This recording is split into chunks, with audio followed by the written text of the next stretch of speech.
Understanding Depression. Complete 1-hour YouTube audiobook. If you've clicked on this video, chances are depression has touched your life in some way.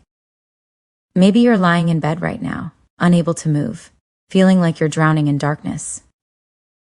Maybe someone you love is disappearing before your eyes, and you feel helpless. Or maybe you're tired of the lies depression has been telling you. Here's something that might shock you. Some of the most successful people you admire have fought this exact battle. CEOs, artists, teachers, parents, students. Depression doesn't care about your achievements, your age, or your strength. But here's what depression doesn't want you to know. It's lying to you. Depression tells you you're broken. Lie. Depression tells you you're alone. Lie. Depression tells you nothing will ever change. Biggest lie of all. What you're about to hear in the next hour isn't just another mental health lecture. This is your roadmap out of the darkness. We're going to expose depression's lies, reveal the science behind what's happening to you, and most importantly, show you the proven paths to healing. I know it's hard to believe right now, but depression is treatable. Recovery is real. Your story isn't over, not by a long shot. So wherever you are, whether you're hiding in your car, walking alone, or curled up at home, know that clicking on this video took incredible courage. Your healing journey starts right now. Let's destroy depression's lies together. Chapter 1. The Truth About Depression. Let me tell you what depression really is, because everything you think you know is probably wrong. Depression isn't just feeling sad.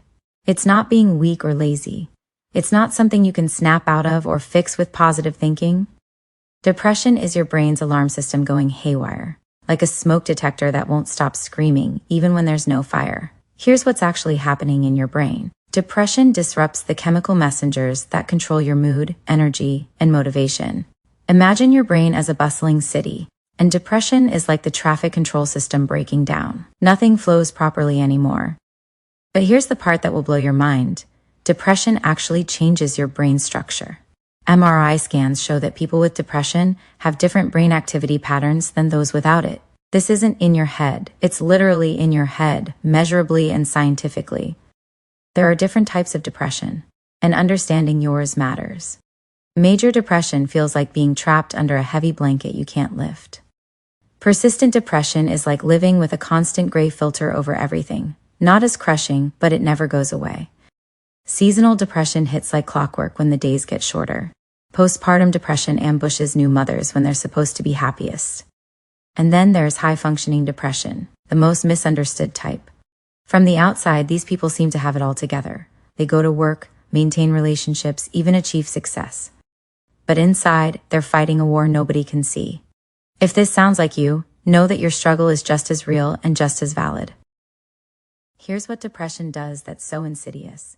It attacks the very part of your brain you need to recognize you need help.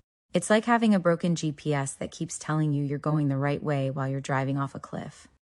But here's the truth. Depression doesn't want you to know. Every single person who has recovered from depression felt exactly like you do right now. Hopeless, exhausted, convinced nothing would work. And they were wrong. Just like depression is wrong about you. The brain that depression has hijacked, it can heal. It can rewire. It can get stronger than it was before. Neuroplasticity, your brain's ability to form new connections, doesn't stop working just because you're depressed. In fact, the right treatment can actually make your brain more resilient than before. Chapter 2. The signs your body is screaming for help. Your body has been trying to tell you something, but depression is really good at disguising its voice. Let me show you what to listen for. The emotional hijacking depression doesn't just make you sad, it steals your entire emotional range. You might feel numb, like someone turned down the volume on your feelings. Or you might feel everything too intensely, like your emotional skin has been ripped off. Hopelessness isn't just pessimism, it's your brain literally losing the ability to imagine a better future. Anxiety often rides shotgun with depression. Your mind races with worst-case scenarios while your body feels too heavy to move. You might feel guilty about things that aren't your fault, or worthless despite evidence to the contrary. And irritability? That's depression's mask, especially in men and teenagers who express it as anger instead of sadness. Your body's distress signals. Here's what people don't tell you. Depression is a full-body experience. That bone-deep exhaustion, It's real. You could sleep for 12 hours and still feel like you haven't slept in days. Or maybe you can't sleep at all, lying awake with your mind spinning while your body aches with tiredness. Your appetite becomes unreliable. Some people can't stomach food and lose weight without trying. Others crave sugar and carbs constantly, using food to fill the emotional void. Neither response is about willpower. It's your brain's reward system misfiring. Those mysterious aches and pains? Depression lives in your body too. Headaches, back pain, joint pain, stomach problems, all real, all connected to your mental state. Your immune system gets suppressed, so you catch every bug that goes around. The mental fog depression steals your cognitive sharpness like a thief in the night. Making decisions becomes torture, even simple ones like what to wear or what to eat for lunch. Your memory develops holes. You forget appointments, conversations, even important events. Concentration disappears. Reading a paragraph becomes like climbing a mountain. This isn't you getting stupid. This is depression hijacking your prefrontal cortex, the part of your brain responsible for executive function. It's temporary and it's treatable. The behavioral red flags watch for the slow withdrawal from life. First, you cancel one plan, then another. Soon you're avoiding calls, making excuses, disappearing from your own life. Hobbies you once loved feel pointless. Sex becomes uninteresting. Even simple self-care like showering or brushing teeth feels overwhelming. Your productivity plummets. At work or school, tasks that used to be easy now feel impossible. You procrastinate, then hate yourself for procrastinating, creating a vicious cycle of shame and avoidance. The danger signs. If you're having thoughts about death or suicide, listen carefully. These thoughts are symptoms, not solutions. They're depression's loudest lie, trying to convince you that the pain will never end. But here's the truth. The pain is temporary, but suicide is permanent. If you're thinking about ending your life, please call 988 right now. That's the suicide prevention lifeline. Someone is waiting to help you, and your life has value even when you can't see it. Different phases of depression. Depression looks different on everyone. In children, it might appear as behavioral problems or declining grades.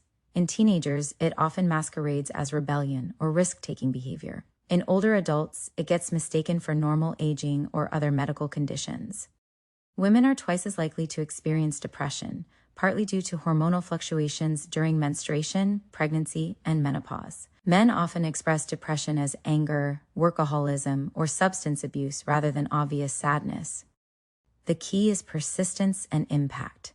Everyone has bad days, but depression symptoms stick around for weeks or months and interfere with your ability to function. If you recognize yourself in these descriptions, you're not imagining it, you're not being dramatic, and you deserve help.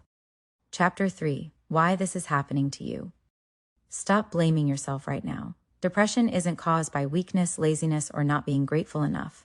The real causes will surprise you, and understanding them is your first step toward freedom. Your genetic blueprint. Think of genetics like loading the gun. Environment pulls the trigger. If depression runs in your family, you might have inherited a vulnerability, but that doesn't mean you're doomed. It just means your brain might be more sensitive to life's stresses. Identical twin studies show that if one twin has depression, the other has about a 40% chance. Significant, but not inevitable. Your brain's chemical story.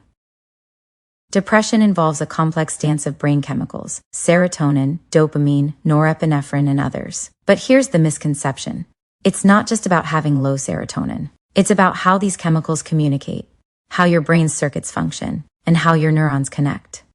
Think of it like this. If your brain is a symphony orchestra, depression is like several musicians playing out of tune while the conductor struggles to keep everyone together. The music doesn't sound right, but with the right intervention, harmony can be restored. The trauma connection. Childhood experiences literally shape your brain. Trauma, abuse, neglect, or even chronic stress during development can alter brain structure and stress response systems. This isn't your fault. You were a child adapting to survive. But understanding this connection helps explain why some people are more vulnerable to depression. Trauma doesn't just mean extreme abuse. It can be emotional neglect, bullying, family dysfunction, or growing up with a depressed parent.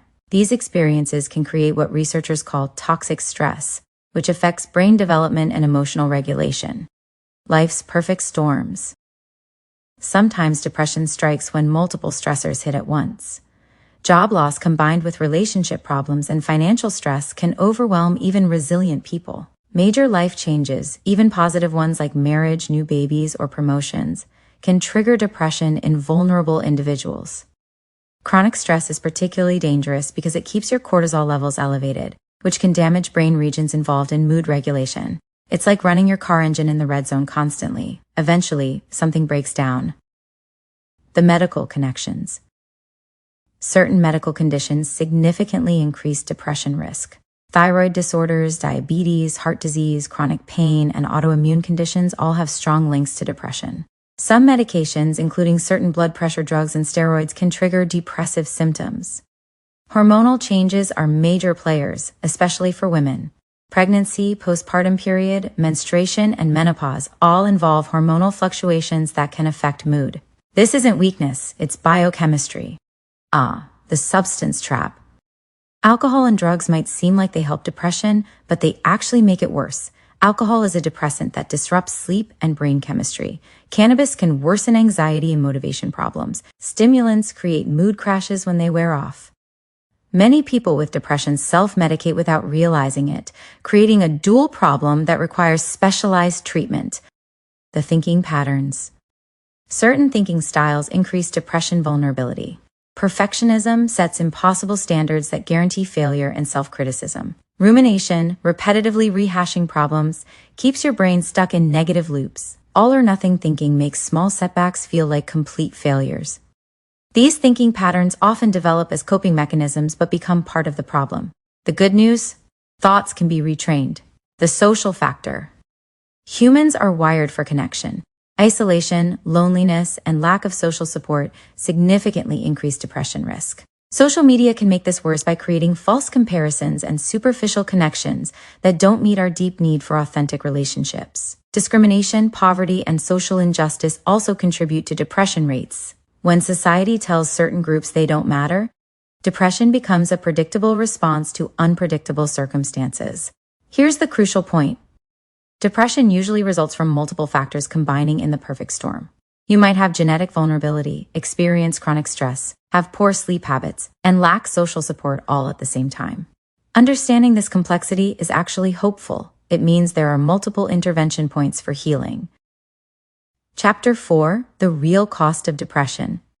Depression is an expensive thief, and it's stealing more from you than you realize. Understanding the full cost might be the wake-up call you need to take action. Your relationships are paying the price. Depression doesn't just affect you, it affects everyone who loves you. Your withdrawal confuses and hurts your family and friends.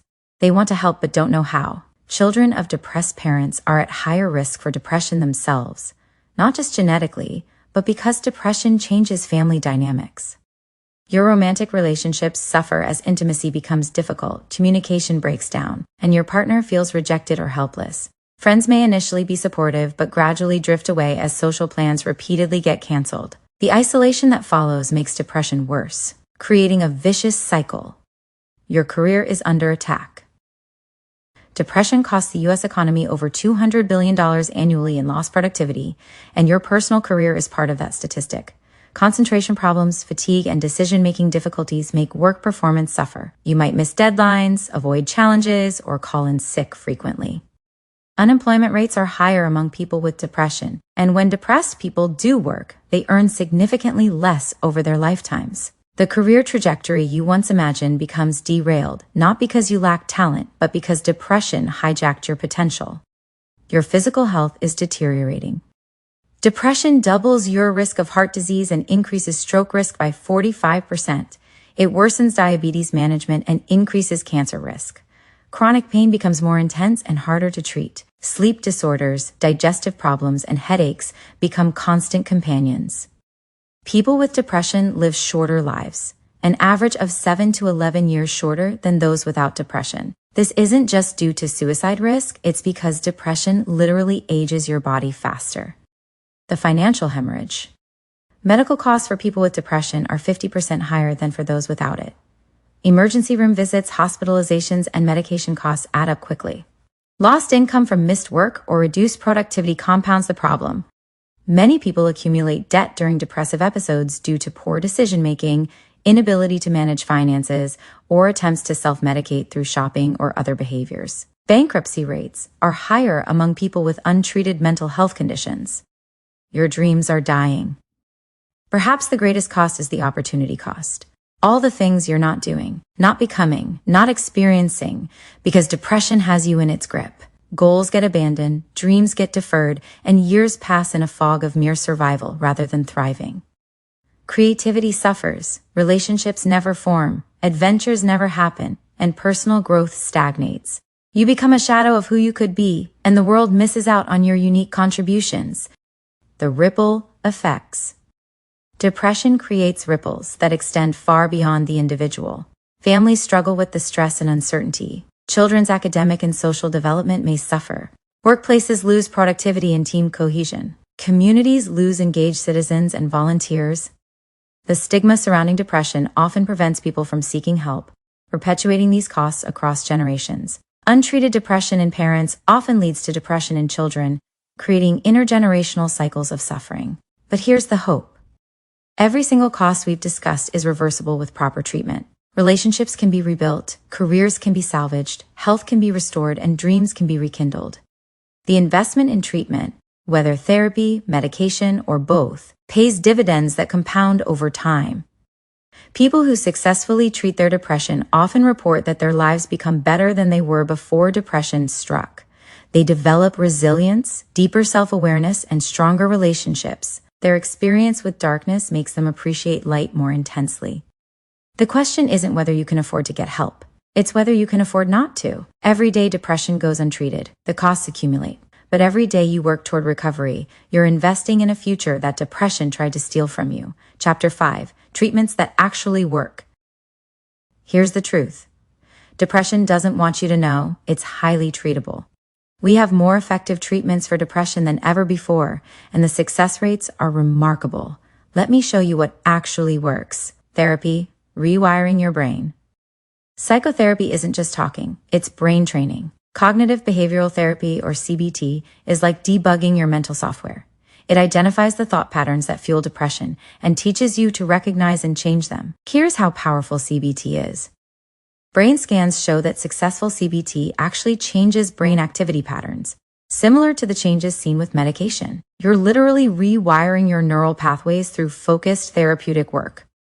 Interpersonal therapy focuses on relationships and communication patterns. Since humans are social creatures, fixing relationship problems often fixes mood problems. This approach is particularly effective when depression stems from grief, role transitions, or interpersonal conflicts. Dialectical behavior therapy teaches emotional regulation skills, how to ride out intense emotions without being overwhelmed by them. It's like learning to surf emotional waves rather than being crushed by them. Acceptance and commitment therapy helps you accept difficult emotions while committing to actions aligned with your values. Instead of fighting depression, you learn to carry it more lightly while still living meaningfully. Medication. Restoring chemical balance antidepressants work, and the science proves it. They're not happy pills or personality changers. They're tools that help restore your brain's natural chemical balance so therapy and self-care can be more effective. SSRIs like sertraline, fluoxetine, and escitalopram are usually tried first because they're effective with manageable side effects. They increase serotonin availability in your brain, improving mood, sleep, and anxiety. SNRIs affect both serotonin and norepinephrine, making them particularly helpful for people with both depression and chronic pain. Atypical antidepressants like bupropion work on different neurotransmitter systems and may help with energy and motivation. Here's what's crucial. Finding the right medication often takes time. The first one might not work perfectly, and that's normal. Work closely with your doctor, report side effects honestly, and be patient. Most people find relief with the right medication and dosage. The power of combination treatment. Here's the game changer. Combining therapy and medication is more effective than either treatment alone for moderate to severe depression. Medication helps stabilize your brain chemistry so you can engage more effectively in therapy, while therapy teaches you skills to prevent relapse. Studies show that 70% of people with depression improve significantly with proper treatment. That's better success rates than many treatments for physical conditions. Advanced treatments for stubborn depression. If standard treatments haven't worked, don't give up. Treatment-resistant depression affects about 30% of people, but we have specialized approaches. Electroconvulsive therapy, ECT, has been revolutionized from its historical reputation. Modern ECT is performed under anesthesia and has an 80 to 90% success rate for severe depression. It's particularly effective for people with psychotic features or severe suicidal ideation. Transcranial magnetic stimulation. TMS uses magnetic fields to stimulate specific brain regions. It's non-invasive, doesn't require anesthesia, and has minimal side effects. Many people who haven't responded to medication find relief with TMS. Ketamine therapy, administered in clinical settings, can provide rapid relief for treatment-resistant depression. Some people see improvement within hours or days rather than weeks. It works on different brain pathways than traditional antidepressants. Intensive treatment options. Partial hospitalization programs provide intensive daily treatment while allowing you to sleep at home. Intensive outpatient programs offer more support than weekly therapy. These programs combine individual therapy, group therapy, medication management, and skills training. Inpatient treatment may be necessary for severe depression, especially with suicide risk. Modern psychiatric hospitals focus on stabilization, intensive therapy, and medication optimization in a safe environment. Specialized approaches. Light therapy is highly effective for seasonal affective disorder. Exposure to bright light for 30 minutes each morning can reset circadian rhythms and improve mood. Exercise therapy is as effective as medication for mild to moderate depression. Regular aerobic exercise increases endorphins, improves sleep, and provides a sense of accomplishment. Start small. Even 10 minutes of walking can help. Mindfulness-based therapies combine meditation techniques with therapeutic approaches. They're particularly effective for preventing relapse and managing anxiety that often accompanies depression. Finding the right professional. Your relationship with your therapist is crucial. Look for someone licensed in your state, experienced with depression, and someone you feel comfortable talking to. Don't be afraid to try a few different therapists to find the right fit. Psychiatrists can prescribe medication and provide therapy, but they're often booked solid. Psychologists, licensed clinical social workers, and professional counselors can provide excellent therapy and work with your primary care doctor or a psychiatrist for medication management. What about cost? Most insurance plans cover mental health treatment thanks to mental health parity laws. Many therapists offer sliding scale fees based on income. Community mental health centers provide affordable options. Employee assistance programs often provide free short-term counseling. The cost of treatment is an investment in your future earning potential, relationships, and quality of life. Untreated depression costs far more in the long run than effective treatment. The recovery timeline. Most people start noticing improvement within 4 to 6 weeks of starting treatment, with continued improvement over several months. Recovery isn't linear. Expect good days and bad days. The goal isn't to never feel sad again. It's to regain your ability to experience the full range of human emotions and function effectively in your life. Treatment works, but it requires commitment, patience, and the right professional support. Your brain can heal, your life can improve, and depression can become something you've overcome rather than something that defines you. Chapter 6. Your daily toolkit for fighting back. Professional treatment is essential, but there are powerful things you can do every single day to fight depression. These aren't fluffy self-help tips. They're scientifically proven strategies that can literally change your brain. Movement. Your natural antidepressant exercise is as effective as medication for mild to moderate depression. And here's why. Physical activity triggers the release of endorphins, your brain's natural feel-good chemicals. It also increases BDNF, brain-derived neurotrophic factor, which helps your brain form new neural connections. You don't need to become a gym rat. Start with 10 minutes of walking. That's it. Walking outside is even better because sunlight helps regulate your circadian rhythm and provides vitamin D. Dancing in your living room counts. Playing with your dog counts. The key is movement, not intensity. Build up gradually. Your depressed brain will tell you it's pointless, but that's the depression talking. Trust the science, not your feelings. Sleep. Repairing your brain depression messes with your sleep, but poor sleep makes depression worse. This cycle must be broken. Create a sleep sanctuary, cool, dark, and quiet. Remove screens an hour before bed. The blue light disrupts melatonin production. Go to bed and wake up at the same time every day, even weekends. Your brain craves routine. If you can't sleep, don't lie there ruminating. Get up, do a quiet activity until you feel sleepy, then try again. If you're sleeping too much, set multiple alarms and ask someone to help you get up. Oversleeping feeds depression just as much as insomnia does. Nutrition, feeding your brain. Your brain needs fuel to fight depression. Omega-3 fatty acids from fish, walnuts, and flax seeds support brain health. Complex carbohydrates from whole grains provide steady energy. Protein from lean sources provides amino acids for neurotransmitter production. Mindfulness. Breaking the rumination cycle. Depression loves rumination, repetitively thinking about problems without solving them. Mindfulness breaks this cycle by teaching you to observe thoughts without being hijacked by them. Start with 5 minutes of focused breathing. When your mind wanders, and it will, gently bring attention back to your breath. This isn't about emptying your mind, it's about changing your relationship with your thoughts. Apps like Headspace, Calm, or Insight Timer can guide you. The goal isn't to feel peaceful immediately, it's to develop the skill of stepping back from overwhelming thoughts. Social connection. Your lifeline depression lies to you about isolation. It tells you to withdraw, that you're a burden, that no one understands. Fight this lie aggressively. Maintain contact with supportive people, even if it's just a text saying thinking of you. Join support groups where you can connect with others who truly understand. Volunteer for causes you care about. Helping others combats the self-focus that feeds depression. If you can't handle deep conversations, try parallel activities, watching movies together, walking side by side, or working on projects together. Connection doesn't always require talking. Structure. Creating stability when everything feels chaotic, routine provides an anchor. Create a daily schedule that includes self-care activities, but keep it flexible. Rigid schedules become another thing to fail at. Set small, achievable goals. Get out of bed is a legitimate goal when you're severely depressed. Take a shower is an accomplishment. Make one phone call as progress. Celebrate these victories. They're building blocks for bigger changes. Creative expression. Processing emotions. Art, music, writing, crafts, creative activities help process emotions that are hard to verbalize. You don't need talent. You need expression.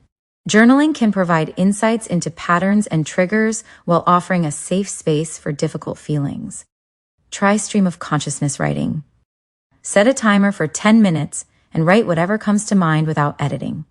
This can help clear mental clutter and provide clarity. Stress management, protecting your progress.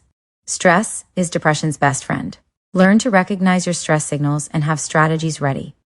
Deep breathing, progressive muscle relaxation, and yoga can activate your parasympathetic nervous system, your body's relaxation response. Set boundaries with energy drains. This might mean limiting news consumption, unfollowing social media accounts that make you feel worse, or saying no to commitments that overwhelm you. Behavioral activation. Acting your way to better feelings. This is counterintuitive but powerful. You don't have to feel motivated to do things. Sometimes you have to do things to feel motivated. Start with tiny actions that align with your values. If you value relationships, send one text. If you value learning, read one page. If you value creativity, draw one line. These micro actions can build momentum that eventually leads to motivation and improved mood. Building your emergency toolkit. Create a list of specific things you can do when depression hits hard. Call or text one supportive person, listen to your favorite song, step outside for 5 minutes, do 5 jumping jacks, pet an animal, take 3 deep breaths, look at photos that make you smile. The crucial point, these strategies work best when practiced consistently, not just during crisis. Think of them as daily medicine for your brain. Some days you'll do them all, some days just one. Any step forward is progress. Your brain is plastic. It can change and heal. Every healthy choice you make is literally rewiring your neural pathways toward wellness. Be patient with the process and trust in your brain's remarkable ability to heal. Chapter 7. How to Save Someone You Love. Watching someone you love battle depression is heartbreaking. You want to fix them, save them, make the pain go away. But here's what you need to know. You can't fix depression, but you can be a crucial part of their healing journey. Understanding is your superpower. First, educate yourself about depression. When you understand it's a medical condition, not a choice, your responses change from frustration to compassion. Their inability to just get over it isn't stubbornness, it's illness. Depression affects their ability to think clearly, make decisions, and see hope. What seems obvious to you, just go for a walk, feels impossible to them. Your job isn't to logic them out of depression. It's to provide consistent support while they heal. Listen like their life depends on it. Often, the most powerful thing you can do is simply listen without trying to fix anything. Resist the urge to offer solutions or positive reframing. Avoid phrases like at least, or you should just, or everything happens for a reason. Instead, try. This sounds really difficult. I'm here for you. You're not alone in this. Or what do you need from me right now? Sometimes people need to be heard more than they need to be helped. The art of practical support. Instead of saying, let me know if you need anything, offer specific help. Can I bring dinner Tuesday? Would you like me to help with laundry this weekend? Can I drive you to your therapy appointment? Help with daily tasks that feel overwhelming to them. Grocery shopping, cleaning, pet care, or childcare can be enormous burdens when someone is depressed. Your practical support removes barriers to their recovery.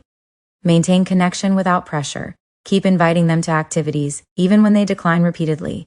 Their no isn't personal, it's depression talking. But also respect their boundaries when they need space. Try low-pressure activities. Watching movies together, sitting in the same room while doing separate activities, or going for gentle walks. Sometimes presence matters more than conversation.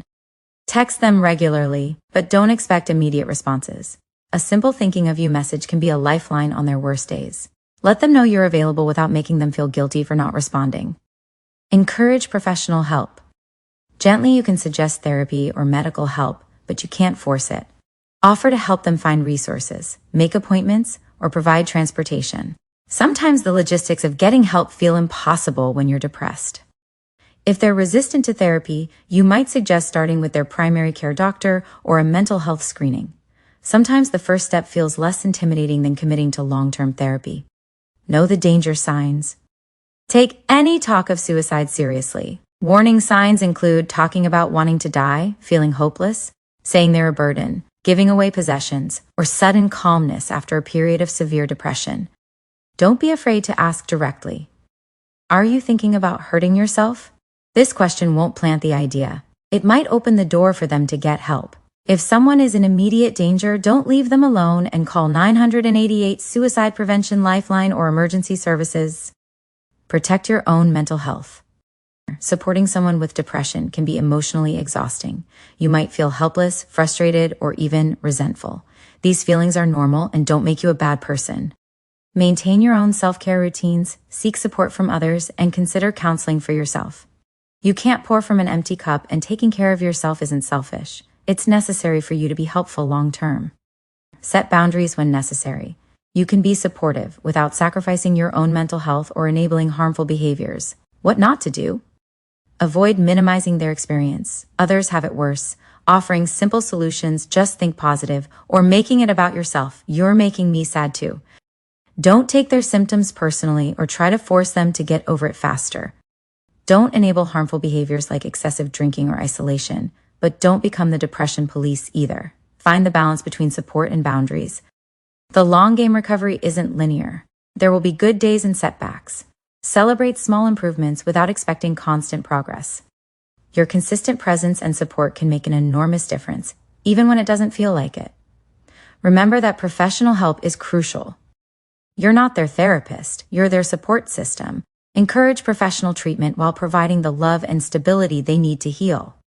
For parents of depressed children, children's depression often manifests as irritability, behavioral problems, or academic decline rather than obvious sadness. Take changes seriously and seek professional help promptly. Create a safe, non-judgmental environment where they can express their feelings. The ripple effect of your support. Your compassionate response to someone's depression doesn't just help them. It helps break the stigma and shame that keep others suffering in silence. When you treat mental illness with the same seriousness and compassion as physical illness, you're contributing to a culture where seeking help feels safe. Your love and support can be the difference between someone getting help or suffering alone. You matter more than you know in their recovery journey. Chapter 8. Breaking free from shame forever. Shame is depression's secret weapon. It whispers that you're broken, that seeking help means you're weak, that you should be able to handle this alone. Today, we destroy that lie forever. Your next chapter starts right now. You made it. 30 minutes ago, you were one person. Right now, you're someone different. You're someone who knows the truth about depression, someone who understands the science, recognizes the signs, and most importantly, someone who knows that healing is possible. The 3 promises you're making right now. As we wrap up this journey together, I want you to make 3 promises. Not to me, but to yourself. These aren't just words, they're commitments that will change your life. Promise number 1, I will no longer suffer in silence.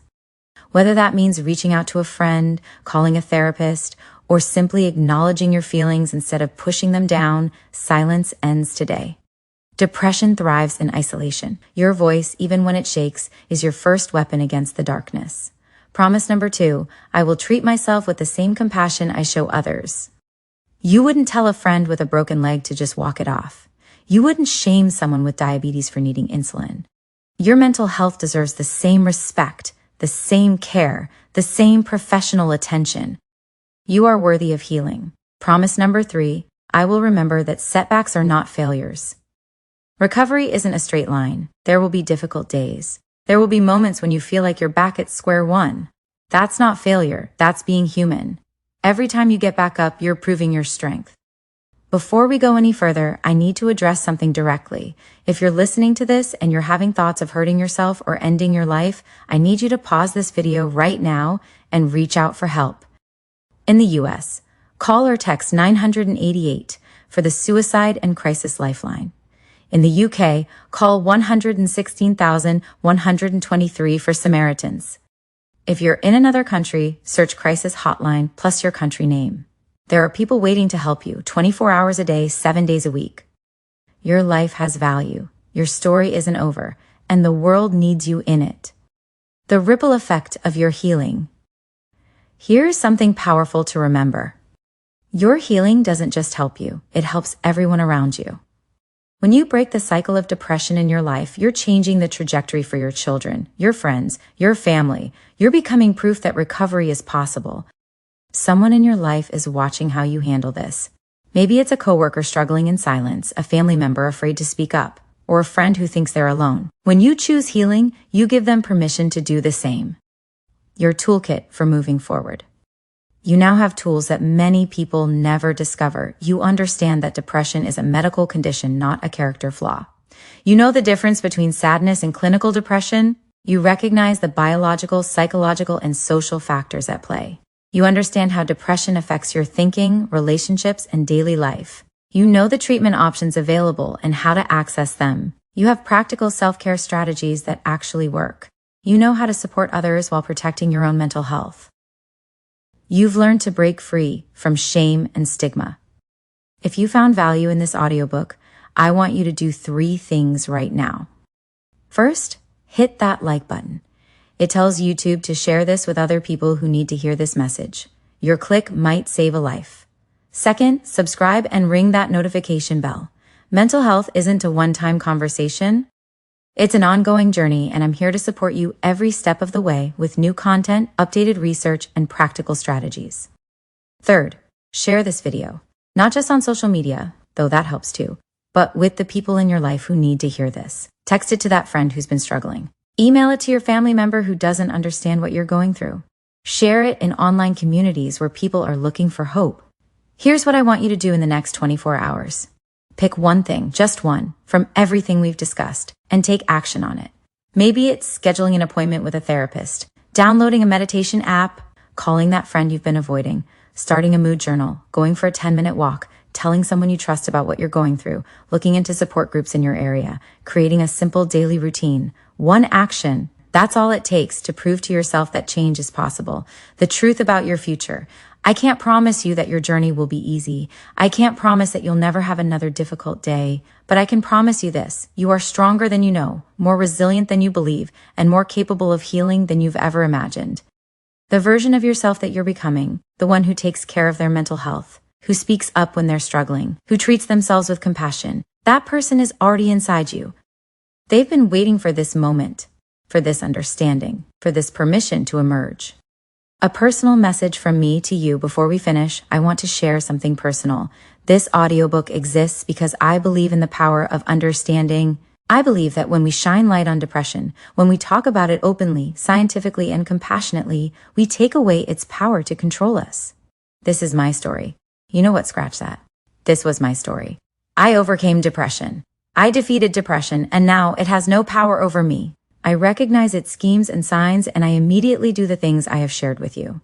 If you're struggling right now, please know that seeking help is not giving up. It's fighting back. It's refusing to let depression write your story. You are not broken. You are not weak. You are human, and you deserve to feel joy, peace, and hope again. Your affirmations for moving forward. I want to leave you with some affirmations. These aren't just feel-good phrases. They're truths based on everything we've learned together. I want you to say these out loud, even if your voice shakes. I am not my depression. I am a person who experiences depression, and I can learn to manage it. My mental health matters. I deserve professional help, support, and treatment. Difficult feelings are temporary. I can feel pain without being destroyed by it. I am worthy of love, especially from myself. My story is still being written, and the best chapters may be yet to come. I have the power to change my relationship with my mental health. I am not alone in this journey. The final word. The darkness that brought you here doesn't get to define your future. Your healing journey starts now. Your next chapter starts right now. Thank you for trusting me with this hour of your life. Thank you for choosing to learn, to grow, and to fight for yourself. The world is better with you in it. Remember, you are not alone, you are not beyond help, and you are definitely not beyond hope. The darkness ends here. Your light begins now.